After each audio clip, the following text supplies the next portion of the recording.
Hello everyone, welcome to my channel study with arts में। तो आज आप सभी लोग स्क्रीन पे देख ही रहे हैं कि मैं आज आप लोग को क्या टॉपिक पढ़ाने जा रही हूँ और किस चित्र के बारे में आपको एक्सप्लेन करूँगी। तो जैसा कि आप देख रहे हैं कि यहाँ स्क्रीन पे मैंने लिखा हुआ है प्लेटो और अरस्तू। पूरी फ़ोटो देखने के लिए वीडियो पूरी देखें। तो ये सिर्फ फ़ोटो के बारे में ही नहीं, आपको चित्र के बारे में भी पूरी जानकारी दी जाएगी कि इस चित्र की एक एक पॉइंट को आपको क्लियर किया जाएगा। तो इस पॉइंट्स को क्लियर करने के लिए आपको इस वीडियो को पूरा देखना पड़ेगा, स्किप बिल्कुल मत करिएगा, क्योंकि आज की इस वीडियो में मैं ऐसे ऐसे क्वेश्चन इस चित्र से रिलेटेड बताने वाली हूँ जो आपने किसी भी बुक में नहीं पढ़े होंगे। ठीक है, तो आई होप आप सभी को ये वीडियो अच्छी लगे। और हाँ, थैंक यू मेरे 1K सब्सक्राइबर पहुँचाने के लिए आप सभी को, मेरे यूट्यूब के सारे स्टूडेंट्स को बहुत बड़ा थैंक यू मेरी तरफ से। और मुझे बहुत अच्छा लगा कि आपने मेरी जो खुशी थी उसमें वीडियो देखी और लाइक किया और कमेंट्स किए। थैंक यू सो मच आप सभी स्टूडेंट्स को कि आप लोगों ने इतना ज़्यादा प्यार देकर मुझे आज यहाँ तक पहुँचाया। तो मैं आशा करूँगी, जैसे कि मैंने आप लोग को कमेंट किया था कि मैं आप लोग को 1K के बाद लाइव क्लासेस दूंगी, यूट्यूब लाइव क्लासेस बिल्कुल फ्री आपकी लाइव क्लास रहेगी। और ये classes all India all world सबसे बेस्ट होने वाली है आप सभी के लिए। और मैं पूरी कोशिश करूंगी कि मैं आपके नेट की प्रिपरेशन के लिए पूरी से पूरी हेल्प कर सकूँ और अच्छे से अच्छे नोट्स आप लोग को प्रोवाइड करा सकूँ। तो जैसे कि ये चित्र आप देख रहे हैं सामने, तो इस चित्र से रिलेटेड कई बार एग्ज़ाम में क्वेश्चंस आते हैं। जैसे कि जितने भी नेट के स्टूडेंट्स हैं उन सबको ये चीज़ पता होगी कि दो चित्र आते हैं जिनकी डिस्क्रिप्शन पूरा कंप्लीट डिस्क्राइब करना पड़ता है उसको। ठीक है, उसकी माप, उसकी जो भी मतलब माध्यम, सारी चीज़ें आपको एक्सप्लेन करनी होती है। तो आज उसी को मैं पूरी तरह से अच्छे से एक्सप्लेन करूँगी। आई होप आप सभी लोग को वीडियो अच्छी लगे। तो चलिए स्टार्ट करते हैं बिना टाइम वेस्ट कर रहे, क्योंकि हमें जल्दी से जल्दी कवर करना है और हमारे पास सिर्फ 1 महीने ही है पेपर को। तो आप सभी लोग वेट करिएगा अपलोड के लिए। अपलोडिंग में डाल दूंगी कब आप लोग की लाइव क्लास चलेगी और किस टाइम पे चलेगी। तो सभी लोग उस टाइम पे तैयार रहेंगे। आपको टॉपिक बता दिया जाएगा, किस टॉपिक को पढ़ाया जाएगा। फर्स्ट डे पूरा अच्छे से एक्सप्लेन करके आपको तैयार कराई जाएगी, आपकी विजुअल आर्ट की तैयारी कराई जाएगी। ठीक है, तो चलिए आप देख रहे हैं, जैसे कि वीडियो में आप देख रहे हैं, तो ये जो चित्र है ये मैं बता देती हूँ, ये चैप्टर किस चित्र, ये जो चित्र है किस चैप्टर से लिया गया है। तो ये चैप्टर है आपका पुनर्जागरण कालीन। देखिए अभी मैं यहाँ पे बता रही हूँ बेसिक से पूरा। ठीक है, ये जो चित्र है कहाँ का है, पुनर्जागरण काल का है। ठीक है, अब हम बात करेंगे, जैसे कि पुनर्जागरण काल की बात कर लेते हैं। तो ये इसको हम बोलते हैं रिनेशा आर्ट, इंग्लिश में बोलते हैं रिनेशा आर्ट। ये हमारे 3 पार्ट में डिवाइड किए गए थे। ठीक है, जिसके बारे में मैं एक्सप्लेन करूँगी अभी आप लोग को। तो चलिए आगे देखते हैं हम इसकी टाइमिंग। सबसे पहले प्रॉपर टाइमिंग देख लेते हैं। देखिए जो इसकी टाइमिंग हम बात करेंगे तो ये लगभग 1300 से लेकर 1350 तक, ठीक है, और 1520 से लेकर 1530 तक के मध्य चली। ठीक है, ये कला इसके अंतर्गत चली है। अब हम बात करेंगे कि ये जो चित्र है, देखिए रिनेशा क्या होता है। सबसे पहले तो हम ये जान लेते हैं कि रिनेशा होता क्या है ना।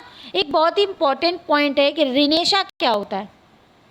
देखिए रिनेशा का मीन्स होता है पुनर्जन्म। ठीक है, मतलब फिर से जन्मित, रिनेशा मतलब पुनर्जन्म।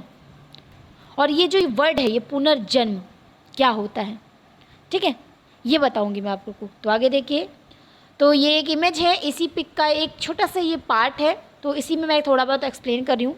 तो मैं बात कर रही थी पुनर्जन्म की। देखिए पुनर्जन्म आपको रिनेशा को कहते हैं। और ये देखिए ये पुनर्जन्म शब्द कब किसने बोला, किसने यूज़ किया, तो ये बताऊंगी मैं आप लोग को। तो ये एक वसारी थे, एक आर्टिस्ट थे वसारी, वसारी भी बोलते हैं उनको, वसारी भी बोलते हैं। ठीक है, ये एक आर्टिस्ट थे वसारी, जिन्होंने एक पुस्तक लिखी थी। ठीक है, एक पुस्तक लिखी थी। तो वो पुस्तक कब लिखी थी ये लिख लीजिए आप लोग, 1550 ईस्वी में ये पुस्तक लिखी गई थी। ठीक है, जहाँ पर ये यूज़ किया गया था, पुनर्जन्म का वर्ड यूज़ किया गया था। ठीक है, तो वसारी ने बनाई थी एक पुस्तक 1550 ईस्वी में। अब मैं आप लोगों को बताऊंगी वो बुक का नाम क्या था। ठीक है, उस बुक का नाम देखिए आप लोग, नेक्स्ट स्लाइड पे मैं बुक बता रही हूँ, बुक का नेम बता रही हूँ। तो देखिए बुक है आपकी लाइव्स ऑफ द, मैं मेंशन भी कर देती हूँ क्योंकि ताकि आप लोग लिख भी सके, lives of the most excellent excellent painters. अब देखिए, ये बुक याद करने के लिए बहुत ज़्यादा माइंड नहीं लगाना है, ठीक है। अभी इस बुक का पूरा नाम नहीं हुआ है। आगे लिखिए स्कल्पचर्स एंड आर्किटेक्चर्स। स्कल्पचर ये लिख लिया होगा, आई होप आप सभी लोग ने। इसके आगे मैं लिखती हूँ स्कल्पचर, स्कल्पचर्स एंड आर्किटेक्चर। देखिए, ये जो बुक है, ये एक बुक है। इस बुक में पुनर्जन्म को सर्वप्रथम यूज़ किया गया था, ठीक है। इस बुक को देखिए, इस बुक में क्या क्या है मैं बता देती हूँ। जितने भी रिनेशा पार्ट के आर्टिस्ट हैं उनकी सारी जीवनी इसमें आपको मिल जाएगी। तो जैसे कि जितने भी कलाकार हैं उनकी जितनी भी जीवनी है, कैरेक्टर स्केच है, वो इस बुक में मिलती हैं, ठीक है। ये कब बनाई गई? 1550 में। किसके द्वारा? बसारी के द्वारा। और ये एक चैप्टर है, पुनर्जागरणकालीन चैप्टर है, जिसके अंतर्गत रिनेशा पार्ट आता है। और रिनेशा को किस शब्द से जोड़ा गया है? पुनर्जन्म। और ये जो पुनर्जन्म एक शब्द है, ये किस बुक में मिला है हम लोगों को? तो lives of the most excellent painters. तो बहुत इजी है, बहुत ज़्यादा हार्ड नहीं है ये नेम आप लोग के लिए, तो ये इतना ज़्यादा हार्ड नहीं है। तो लाइव्स तो आप लोगों की है ही, बढ़िया चल रही है, इतना मतलब इतने अच्छे कलाकारों के साथ। तो हमने अपनी लाइफ को क्या बोल दिया है कि life of the most excellent painters, ठीक है। कि बहुत प्यारा मतलब पेंटिंग करने वाला है my life and sculpture and architecture, easy, ठीक है। तो आज हम देखिए बात कर रहे हैं पुनर्जागरणकालीन। और आप लोग को एक छोटी सी पॉइंट और बता दो कि जो पुनर्जागरणकालीन है ये शुरू हुआ था हमारा फ्लोरेंस में शुरू हुआ था। और फ्लोरेंस आपका पड़ता है इटली में, ये आप सभी को पता है। और अगर प्रॉपर एक प्लेस देखते हैं तो ये टर्कनी एक क्षेत्र पड़ता है प्रेजेंट में। टस्कनी होता है। तो ये टस्कनी क्षेत्र के अंतर्गत आता है फ्लोरेंस, ठीक है। और ये इटली के अंतर्गत है, ठीक है। तो मान लें कि ये पुनर्जागरण काल किसने कला शुरू की, किसको माना जाता है? तो एक जियोतो आर्टिस्ट हैं जिन्हें इसका जन्मदाता माना जाता है, ठीक है। चलिए अब हम बात करेंगे कि ये जो चित्र है, इस चित्र को किस पार्ट से लिया गया है रिनेशा के। तो जैसे कि हम पढ़ेंगे हाई रिनेशा, अर्ली रिनेशा, प्रोटो रिनेशा, ये 3 पार्ट होते हैं। तो इन 3 पार्ट्स के किस पार्ट से इस पिक को लिया गया है? तो इस पिक का नाम आप बताएंगे आपको, और इस पिक की थोड़ी सी डिटेलिंग आप लोग के साथ शेयर की जाएगी। तो सबसे पहले हम बात करेंगे कि किस पार्ट से लिया गया है। तो ये लिया गया है हाई रिनेशा पार्ट से। किससे लिया गया है? हाई रिनेशा पार्ट से ये लिया गया है। तो ये मोस्ट इम्पॉर्टेंट रहेगा हम सभी के लिए पढ़ना कि ये किस पार्ट से लिया गया है। तो ये हाई रिनेशा आर्ट है, ठीक है। मीन्स चरम पुनरुत्थान कालीन कला के अंतर्गत आएगा ये, ठीक है। ये जो पॉइंट है ये मैं बता दूं, ये 16वीं सदी में स्टार्ट हुआ था, ठीक है। 16वीं शताब्दी में ही स्टार्ट हो गया था। और इसका जो प्लेस है तो वही प्रॉपर प्लेस वही रहेगा, फ्लोरेंस ही रहेगा। और ये जो पार्ट है ये पुनरुत्थान कला का चरमोत्कर्ष काल माना जाता है, ठीक है। बहुत ज़्यादा हाई लेवल पे पहुंचा था, चरमोत्कर्ष काल मान लिया जाता है। और इस पार्ट में देखिए ज़्यादा नहीं पढ़ना है हमें, 3 ही आर्टिस्ट पढ़ने, ठीक है। इस समय जो क्या था कि सिर्फ इटली के 3 ही कलाकार ऐसे थे जो बहुत ज़्यादा फेमस थे, बहुत ज़्यादा। अब उन आर्टिस्ट के मैं नाम बताना चाहूँगी और ये भी बताऊँगी कि ये पेंटिंग जो है ये किस आर्टिस्ट ने बनाई है, ठीक है। तो आइए देखते हैं नेक्स्ट स्लाइड। तो देखिए ये सारे ही इस चैप्टर जितना भी पिक हम दिखा रहे हैं आप लोग को, ये इस मतलब कंप्लीट जो चित्र है उसके छोटे छोटे ये पार्ट्स हैं जिसे मैं एक्सप्लेन कर रही हूँ, डीपली जूम करके दिखा रही हूँ आप लोग को। तो उनको बहुत ध्यान से देखें आप लोग, ये बहुत ज़रूरी है क्योंकि आगे मैं आप लोग को अभी इन सब के कैरेक्टर्स भी बताऊँगी कि कौन कौन से कैरेक्टर्स के अंतर्गत आए हुए हैं, ठीक है। तो अब हम जानते हैं कि आपका जो ये अर्ली रिनेशा पार्ट है उसमें कौन कौन से कलाकारों ने कार्य किया। तो सबसे पहले हमारे आ जाएंगे लियोनार्डो दा विंची। कौन आ जाएंगे? Leonardo da Vinci. Leonardo da Vinci आ जाएंगे। अब लियोनार्डो दा विंची आ गए, देन आ जाएंगे हमारे माइकल एंजेलो। माइकल एंजेलो देखिए ये आर्टिस्ट आते हैं एग्ज़ाम में तो इन पे ज़्यादा फोकस किया जाएगा आपकी लाइव क्लास में। तो आप लोग अगर आप लोग के पास ये सभी बच्चे इंटेलिजेंट हैं, काफ़ी बच्चे तैयारी कर रहे हैं, काफ़ी सालों से कर रहे हैं, तो मैं आशा करती हूँ कि आप लोग अभी भी अपनी तैयारी शुरू कर दीजिए। हमें 2-3 दिन लगेंगे लाइव क्लास स्टार्ट करने में, लगभग 17-18 तक। ठीक है, तो आप लोग अपनी तैयारी रखिए। हम जितनी जल्दी हो सकेगा हम वो पार्ट उठाएंगे जो आपके एग्ज़ाम में आएंगे। ठीक है, वो सबसे पहले हम लोग कंप्लीट करेंगे। And the last artist is raffle. अभी हम रैफल का पूरा नाम भी आपको बताएंगे इस वीडियो में, तो वीडियो से पूरा जुड़े रहिए, बिल्कुल स्किप मत करिएगा वीडियो को, क्योंकि इस वीडियो में आपको ऐसी ऐसी जानकारी देनी चाहती हूँ। मैं इन चित्रों को एक्सप्लेन करूँगी कि आप लोग किसी बुक में नहीं पढ़ेंगे। ठीक है, चलिए आइए नेक्स्ट देखते हैं। अब हम बात करते हैं कि ये जो चित्र है हमारे सामने, जो चित्र हैं, छोटे छोटे पार्ट्स हैं चित्र के, ये किस आर्टिस्ट ने बनाया है और कैसे, मतलब क्या क्या पूरी एक्सप्लेनेशन आपको इसके साथ शेयर की जाएगी। तो आइए सबसे पहले हम जानते हैं इस आर्टिस्ट का चित्र का नाम। तो इस चित्र का नाम क्या है? School of Athens. अब देखिए इसमें मैं आपको ट्रिक बताऊंगी, जैसे कि मेरा फेवरेट पार्ट है ये मेरा, कि मैं ट्रिक सबको ही बताती हूँ हर एक पॉइंट को लेकर। तो देखिए स्कूल, अब स्कूल में अगर हम पढ़ रहे हैं, याद दीजिए स्कूल में अगर हम पढ़ रहे हैं तो यार हार जीत तो चलती रहती है ना? सही ना? हार को क्या बोलते हैं? जब हार जाते व्यक्ति तो फेल हो जाता है। फेल फेल फेल, तो क्या हो जाएगा? राफेल। तो इसका आर्टिस्ट कौन हो जाएंगे? राफेल।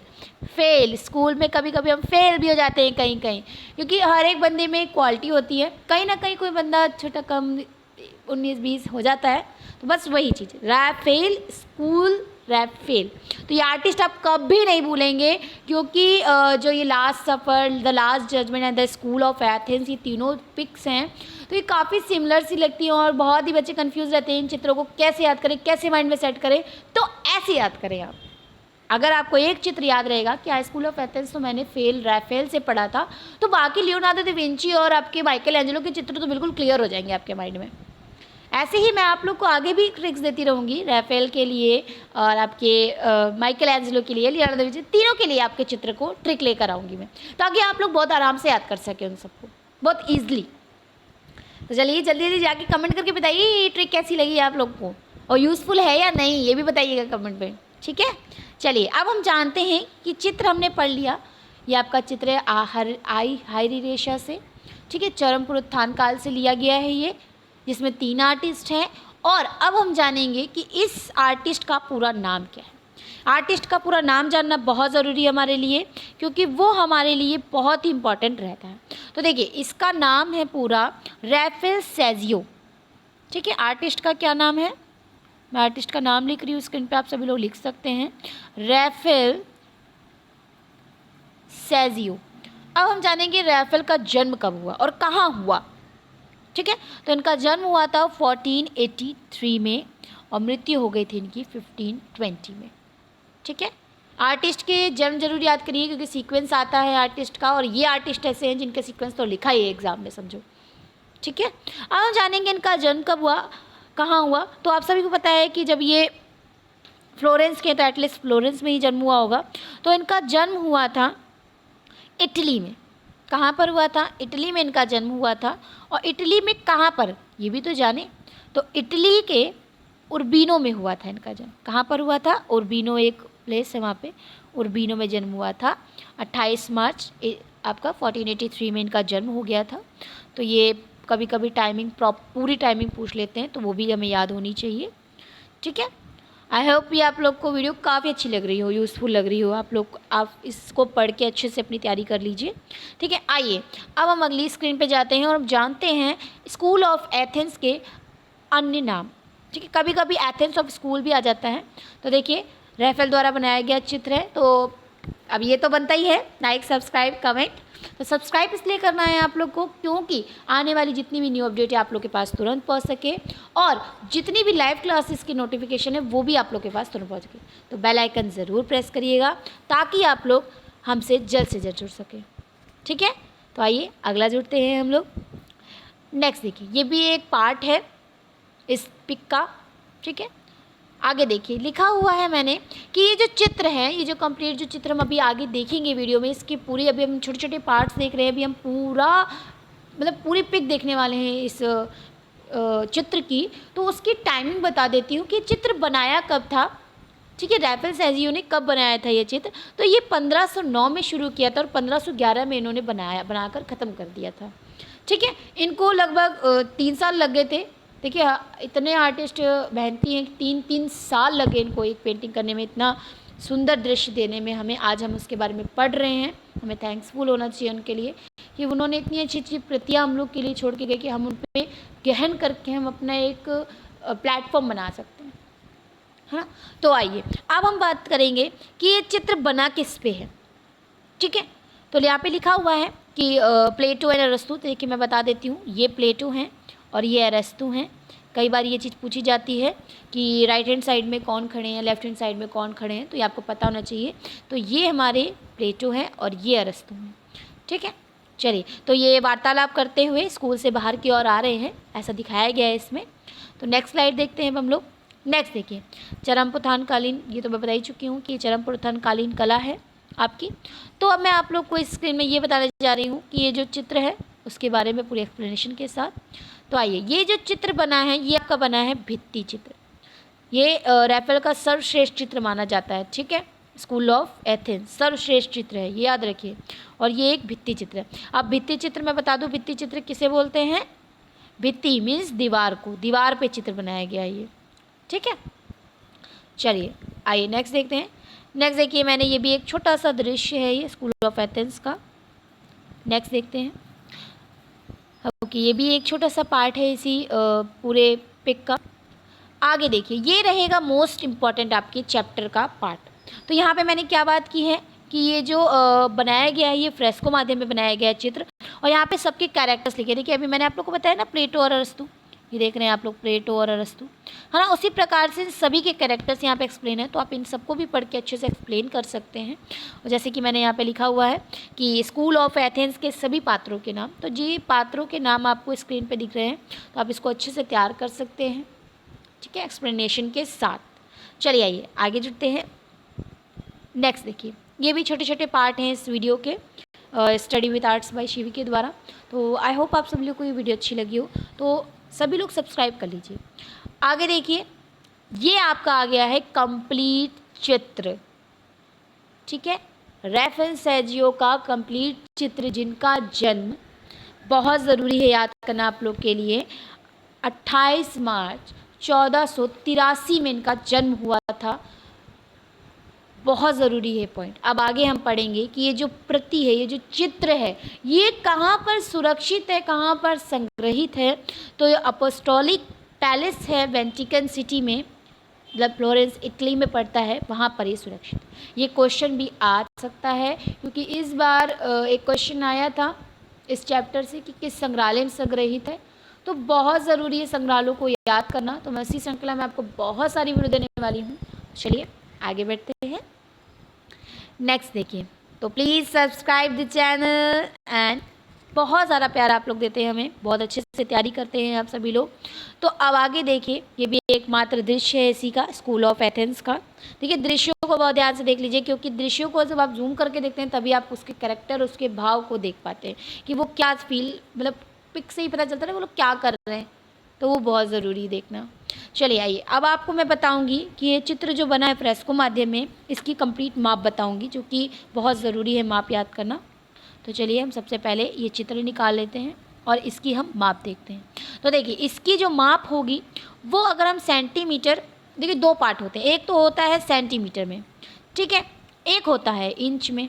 तो वो दोनों ही याद करना चाहिए, क्योंकि कभी कदार इंच का भी ऑप्शन दे देते हैं और सेंटीमीटर को बिल्कुल सेम कर देते हैं, वो बच्चे कन्फ्यूज जाते हैं और बच्चे गलत कर देते हैं। तो मैं दोनों ही बता देती हूँ। तो देखिए सेंटीमीटर में अगर हम देखेंगे तो आपकी इसकी माप है 500 सेंटीमीटर गुना 700 सेंटीमीटर। ठीक है, 500 सेंटीमीटर गुना 700। अब हम यही चीज़ इंच में पढ़ते हैं, तो आपकी 200 इंच गुना 300 इंच, ये रहेगी इसकी माप, जो कि बहुत ज़रूरी है। ठीक है, ये आपको बहुत अच्छे से तैयार करना है क्योंकि ये इम्पॉर्टेंट पार्ट रहेगा। ठीक है, चलिए तो एक बार इन शॉर्ट में एक बार फिर से एक्सप्लेन कर देती हूँ। ये जो चित्र है ये 1509 से लेकर 1511 तक ये कंप्लीट चित्र बना है, इसके मध्यता में रैफेल द्वारा बनाया गया है। और ये चरम पुनरुत्थान कालीन सर्वश्रेष्ठ चित्र माना जाता है। ठीक है, एथेंस का स्कूल, जिसे हम स्कूल ऑफ एथेंस कहते हैं इन इंग्लिश में। और इस चित्र में क्या है, प्लेटो और अरस्तु क्या कर रहे हैं, एक दूसरे से बातें कर रहे हैं। आप स्क्रीन पर देख सकते हैं कि ये दोनों एक दूसरे से वार्तालाप कर रहे हैं और स्कूल से बाहर की ओर आ रहे हैं। ठीक है, अब हम बात करते हैं जो पूरा चित्र है ये किस माध्यम में बना है। तो ये फ्रेस्को माध्यम में बनाया गया था और इसकी माप तो मैं बता ही चुकी हूँ, 500 सेंटीमीटर गुणे 700 सेंटीमीटर, 200 इंच गुणे 300 इंच। इंच और सेंटीमीटर दोनों की एक्सप्लेनेशन मैंने बहुत अच्छे से बता दी है। अब बात करते हैं कि ये जो चित्र है वर्तमान में कहाँ संग्रहित है। तो ये बहुत ज़रूरी है, तो ये स्क्रीन पे ही लिखा है आपका, एपोस्टोलिक पैलेस है फ्लोरेंस में, इटली में, वो उस वेटिकन सिटी में ये संग्रहित है, सुरक्षित है। आज भी हम देख सकते हैं चित्रों को। ये चित्र हमें रैफेल द्वारा दिया गया है और बहुत ही प्यारा चित्र फ्रेस्को माध्यम से। भित्ति चित्र है, ये दीवार पे बनाया गया है। कई बार एग्जाम में आता है भित्ति और छत आ जाता है।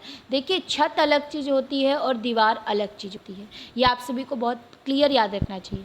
कई बार बच्चे माध्यम पूछते हैं, बच्चे लगा देते हैं भित्ति चित्र, नहीं, वहाँ माध्यम पूछा गया, आप वहाँ पर माध्यम की जगह फ्रेस्को लगाइए।